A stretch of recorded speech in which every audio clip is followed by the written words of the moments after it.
Hey guys, so today I want to bring a topic that is very precious to me. African food. As you know, I'm a bit of a foodie before the clinical background. So I came across the podcast, one of the videos on Zoe's podcast talking about African food. And the host said they're bringing African food to the table for the first time. And while I applaud them for doing that, I also salute their courage for speaking out the truth or speaking up. I'm saying this because it's not new. It's not news.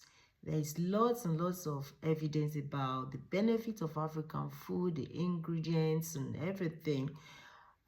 Even this guy, Dennis Bucket, in 1966, who came with his own experience, having spent 20 years in Africa, brought a lot of evidence together from other specialists who also were working with him. He also could be considered turning up to the fiber story very late in 1966. He spent 20 years in Africa with his wife and three daughters. Well, three daughters. And he puts a lot of his own experience and ideas from other people, other specialists, from other disciplines together to propose a radical review of, or a radical view of the role of fiber in human health. Why he came late to the story is the fact that for more than 200 years, fiber in plant food has been known, even by animal nutritionists, to have significant effect on health, on digestion specifically, which is largely related to the gut health.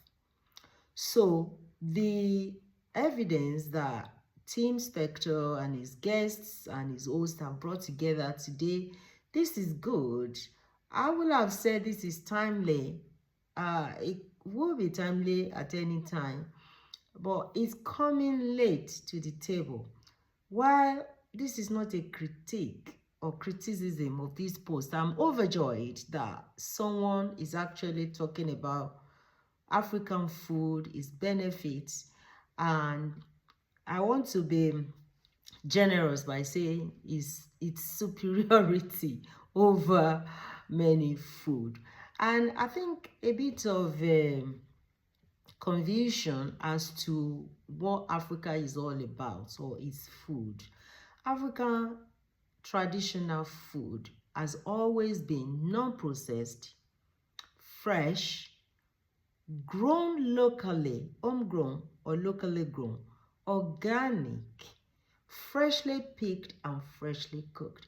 That's how I watch my grandma cook and the generations before them and a little bit after them. Unfortunately, because of globalization, nutritional transition has changed the story for many Africans.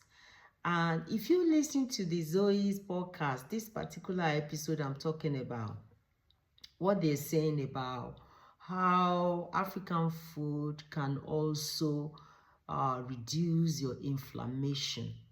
It can also prevent chronic diseases. You know, think about African food as medicine. Basically, that's period what the modern Western medicine is saying. And that has always been the case. That's why most people who have longevity in Africa, they are majorly in the village or in villages and living healthy eating traditional African food. I'm not talking about the adulterated African food that people are cooking nowadays with all manner of additives and ingredients, foreign ingredients, as a result of what we're talking about, globalization and nutritional transition. So Africans, whether at home or in diaspora, have welcomed adulteration into African food. So it's about time we sit up, we sit tight, and think about what we're doing, to our own food, to our own health, to our own culture, and the authenticity of it. So thank you to Tim and his mates, his hosts, and his special guests whose work largely has informed this podcast. So I want to reinforce the fact that Dennis Bucket has done a lot of work, and this guy was known as the Fiber Man. Put in Fiber Man or put in Dennis Bucket Fiber Africa, you will see his work.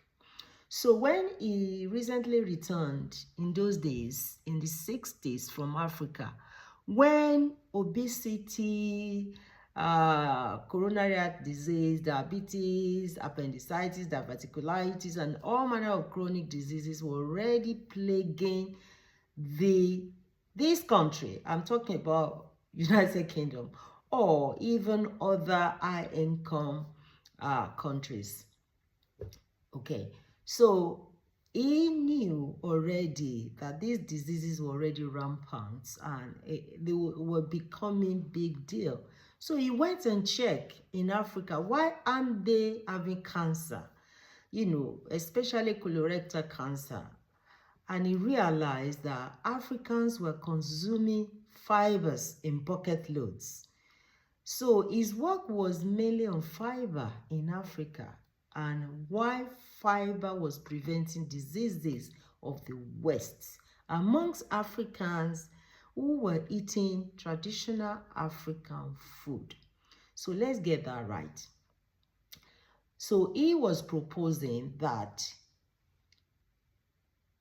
the regulation for fiber intake in the high-income nations, Europe, United Kingdom, Western countries, basically, that they propose a higher intake of fiber because he already discovered that Africans were eating in excess of 100 grams per day.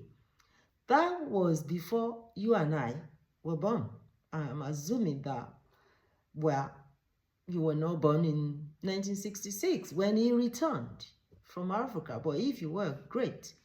But the point I'm making is this research is older than myself and a lot of people who are living today and a lot of people who have issues with this chronic disease. These diseases were already existing in this nation some 60 and more years ago. So, well, the modern day scientists, they've always had this research, the evidence, to hand. But again, African food is making a comeback. Oh, it's just turning up. Basically, but Africans as a people or Africa as a continent has always been existent before, before anybody wake up to it. Anyway, that's a different discussion. So one of the things that he said is that when you group these diseases together, there must be a common cause, and that's the fiber connection. So guys, if you're listening today and you're not eating enough fiber, please, I beg you, because fiber is the biggest deal. And that's why the father of modern medicine said, all those decades ago, he said, every disease starts from the gut. So eat your African tubers. Those were his findings. He said, the absence of chronic diseases in Africa in those days was largely due to the consumption of the root vegetables, tubers, the yam, the sweet potato, the cassava, and all of the ancient grains and the vegetable, the leafy vegetable. One of the speakers on the Zoe podcast that I'm talking about made mention of food that I grew up eating, food that I still eat today, even in diaspora, food that I'm promoting within the Black ethnic minority community to be eating. But unfortunately, and also as was alluded to, because high income country or Western nations were supposed to be rich nations. So if they're eating what they eat, it must be rich. Whatever that means, some level of brainwashing there. So if you're an African, please let us start appreciating African food for what it is. And if you're non-African and you're listening to it, start eating African food to save your own life. So that's basically what these scientists are saying on Zoe. And it is true, and rightfully so, and about time that we start giving credit where it is due. So I'm going to come back and give you some recipes, some part of what they said was, what's a typical daily food of an African, a traditional food. So I'm going to come back and give you those lists of things to buy, how to cook them, how to eat them, and the quantity to eat. So that is one of the biggest deal in the African community. So thank you guys for watching. If you found this useful, please like the posts, subscribe to this channel so you can get notification of all of the materials that I'm pushing out on this channel. And please share with somebody else who will benefit from this post. Thank you and see you next time. Goodbye for now.